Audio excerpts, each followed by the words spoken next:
much as a warning. Life hangs in the balance. Human endeavor turns to chaos. And within seconds, nothing will ever be the same. Ever. Get ready to experience 30 heart-pounding minutes of the most spectacular destruction ever caught on tape. A snowmobiler triggers an avalanche that sends him and his machine tumbling 1,000 feet down a mountain. And a British airshow crowd is stunned when a 24-ton cargo plane crashes right before their eyes. It's the most intense half hour on television when things get destroyed in seconds.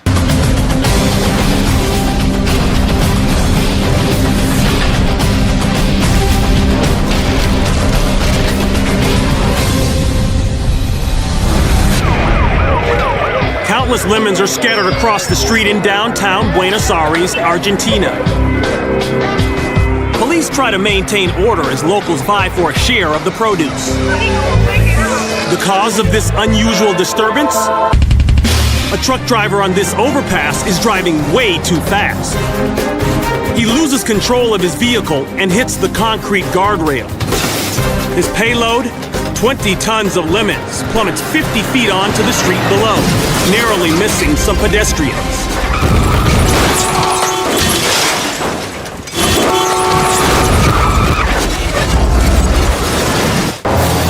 Not only is the driver going over the speed limit, his truck's cargo doors are improperly secured, and his payload is poorly packed. When he hits the wall, a huge cargo door swings open and he loses his freight. The traffic light on the street below is red, so no cars are directly in the path of the falling cargo. But as the pedestrians flee, one almost gets run over by a car. This is the third accident on this section of freeway in only 2 weeks. Although all 3 accidents are attributed to driver error, it's determined that this section of freeway will be closed until further notice.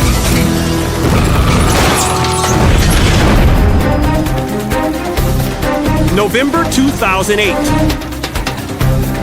35 inches of rain falls on the southern Brazilian state of Santa Catarina. As the soil becomes saturated, it loosens dirt and rock. The result? A series of catastrophic mudslides. Over 400 slides are reported. In the town of Blumenau, residents of an apartment tower document a mudslide. The hill above Herman Huser Street erodes by the hour. The foundations of some of the hilltop homes have already been undermined. As the rain continues to fall, several houses appear to be on the verge of collapse.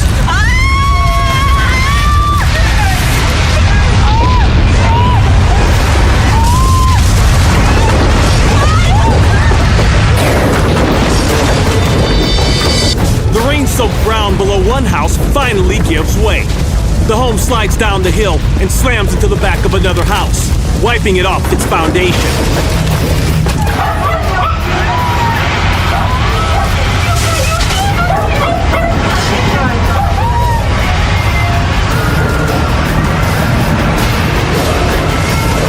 When the first house begins its slide, some of the tower residents fear it may hit their building. The mud reaches the tower's courtyard.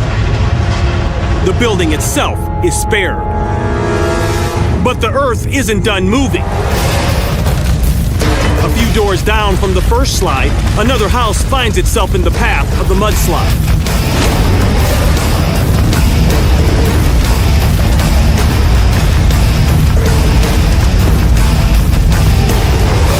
For the rest of Santa Catarina, the torrential rains cause widespread devastation.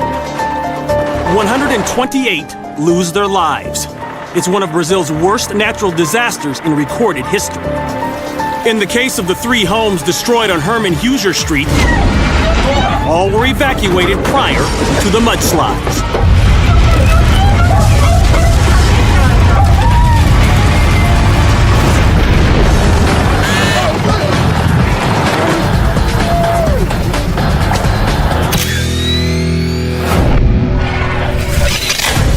hours earlier, a group of thrill-seekers gather in a local motel room. They cobble together a homemade 5-person swing.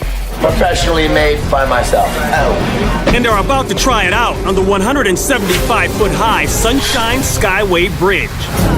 They construct the swing using cable, rope, plastic tubing, duct tape, and some hardware. They gather in a parking lot to finish their contraption and attach it to a long steel cable. I should have used the other cable, but then again, we'll all die with the other cable. Ready for the jump, they race onto the bridge.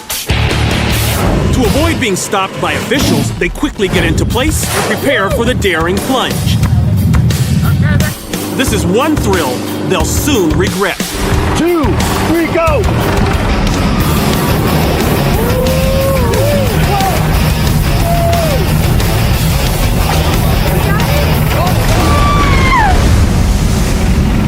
Tampa, Florida, the Sunshine Skyway Bridge.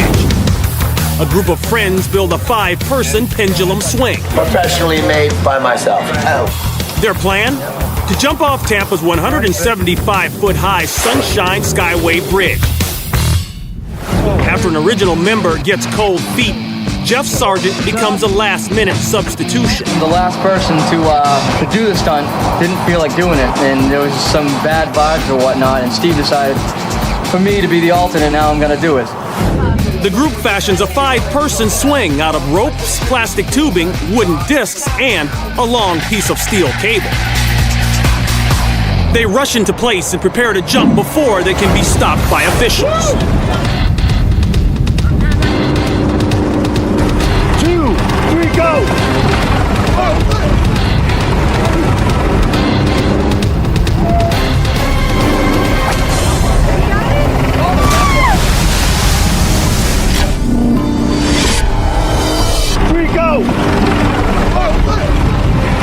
As they complete their first swing beneath the bridge, the G-force causes their rig to snap.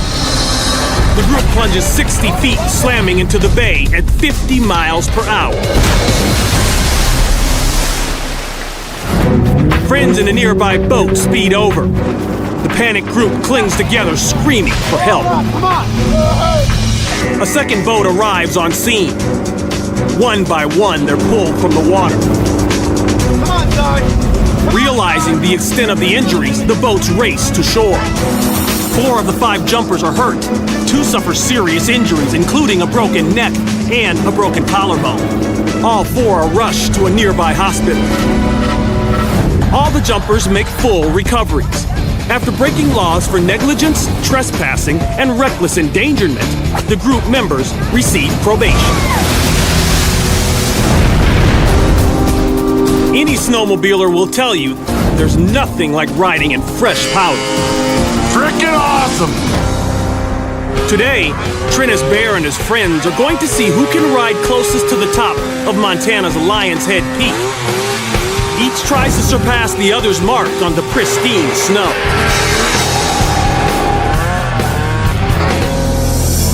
Trennis goes full throttle and speeds towards the summit. But the fresh snow is loosely packed, making it prone to avalanches. Add vibrations from a 500-pound snowmobile, and you're asking for trouble.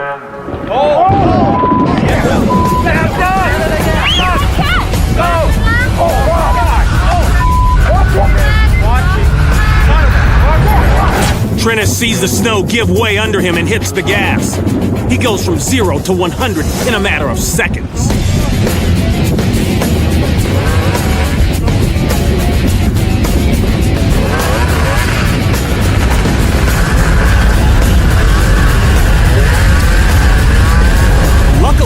Trennis is able to beat the snow and avoid being crushed. But a year later, Trennis will face a rematch.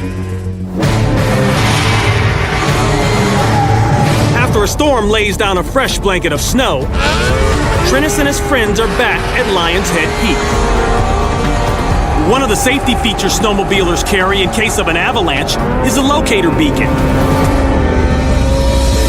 It sends a signal to help find people buried under snow. But today, Trennis has left his beacon in a coat. Trennis! Trinus pushes his 230 horsepower snowmobile up the 10,000-foot peak. In the exact spot where Trinus ran into trouble the year before, the snowpack beneath him gives way.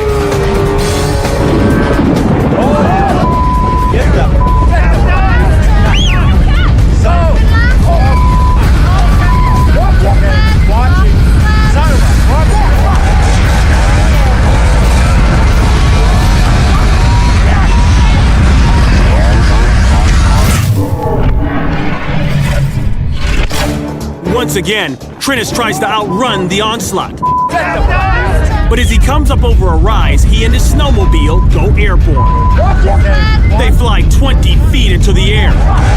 Trinus is thrown off his machine and tumbles more than 1,000 feet down the slope. His friends lose sight of him as he's consumed by the crushing wall of snow. When they realize the avalanche might reach them, they gun their machines and get out of harm's way.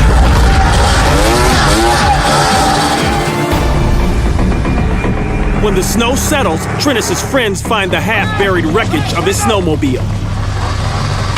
But no sign of Trinus. Without his locator beacon, there's no way to know where he's buried. 20 feet uphill from the wreck, they see a hand sticking out of the snow. They frantically dig out Trinus before he suffocates. He's cold and disoriented, but happy to be alive. He came down a long ways. Trinus considers himself extremely fortunate to have escaped 2 hairy encounters with an avalanche without so much as a scratch. It's the Caterham K-Series National Championship outside Bath in southwest England. A tremendous battle from start to finish. The Caterham is a light, agile sports car renowned for its performance and handling. It weighs only slightly more than 1,100 pounds and has a top speed of 150 miles per hour. A combination that can instantly turn a race into chaos.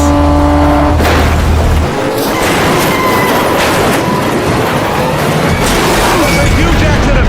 That's an enormous impact! This is the Caterham Championship near Bath, England.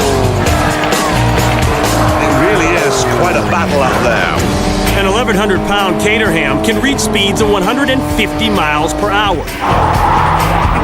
And Oxton is off on the brass. Car number 66, driven by Paul Whitford, tries to pass car number 15.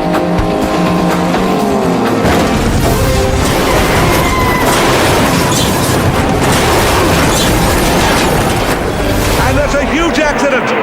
That's an enormous impact!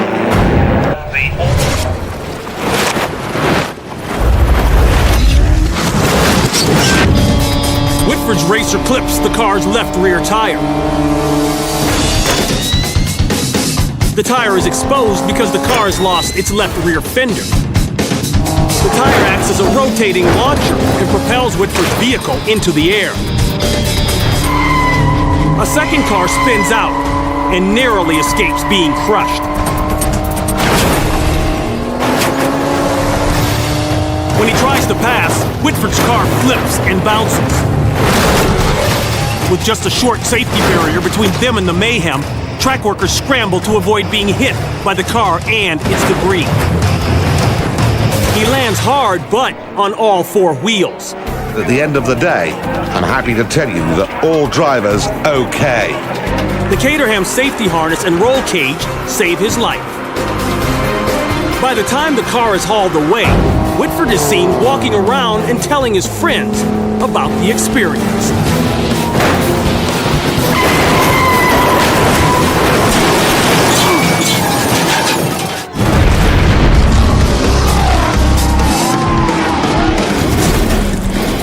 It's the 5th annual Jump Championship, featuring desert-style off-road vehicles. The goal of this event is to see how far you can launch your vehicles. Hitting speeds of around 50 miles per hour, these modified off-road vehicles are capable of soaring more than 100 feet. The 4-foot-high dirt ramp has an upward lip, designed to send trucks flying. On this day, Chad Walton, an experienced off-road enthusiast, is going to attempt to jump in his 800 horsepower machine.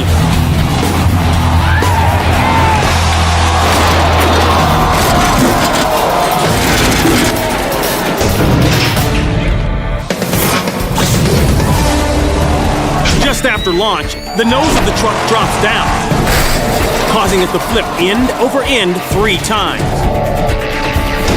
and burst into flames.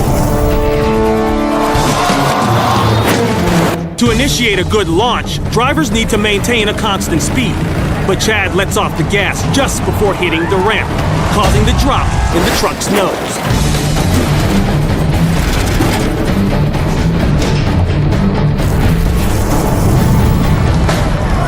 As the fire spreads, Chad is quickly pulled to safety. He escapes with barely a bruise. A water truck is brought in to douse the flames.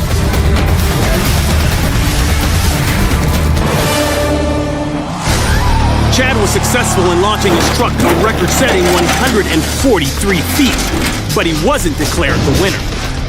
In order to claim the prize, you have to be able to drive off the course. As a consolation, organizers present Chad with a different award. One for style.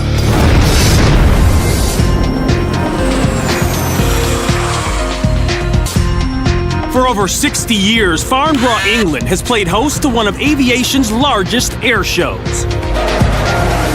Hundreds of airplane manufacturers from around the world come here to show off their latest technological advances and cutting-edge designs.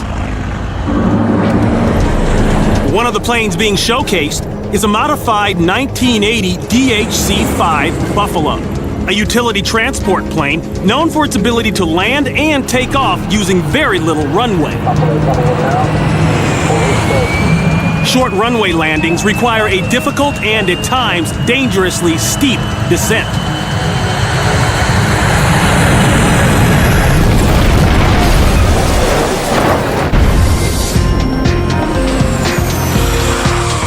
Every year, hundreds of planes from all over the world come to Farnborough, England to showcase their latest designs.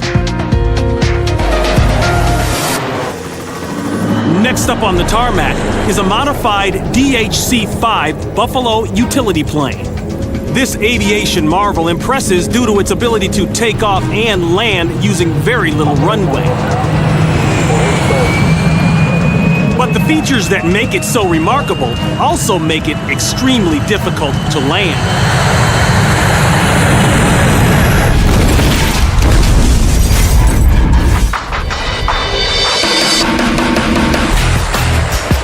The plane is coming in too fast and too steep.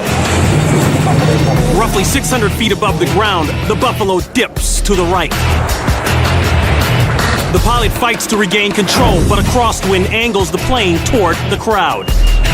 The pilot decides to ditch the 49,000-pound aircraft and hope for the best.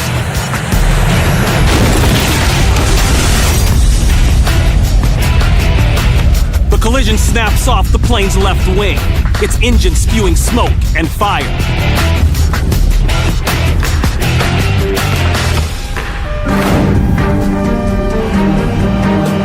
Safety crews are on the scene within seconds. The pilot and co-pilot manage to free themselves and emerge from the wreck. Neither is injured. It becomes evident just how fortunate the spectators are when safety officials find a broken propeller blade in a nearby parking lot right next to the car it hit. Because it's on a short demonstration flight, the plane carries little fuel. Had the tanks been filled, the outcome would have been far more destructive, if not deadly.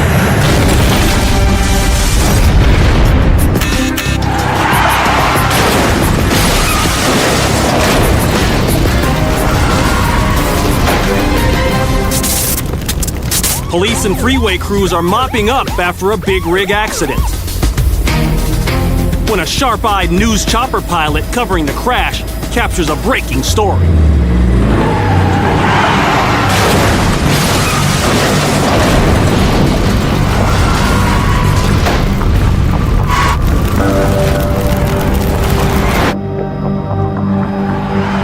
out-of-control big rig hits the guardrail with such force, the cab's rear axle rips off and drops 20 feet to the ground.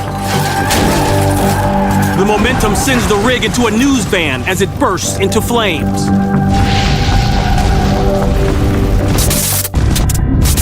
Emergency crews race across the freeway to the burning wreck. The driver is still inside.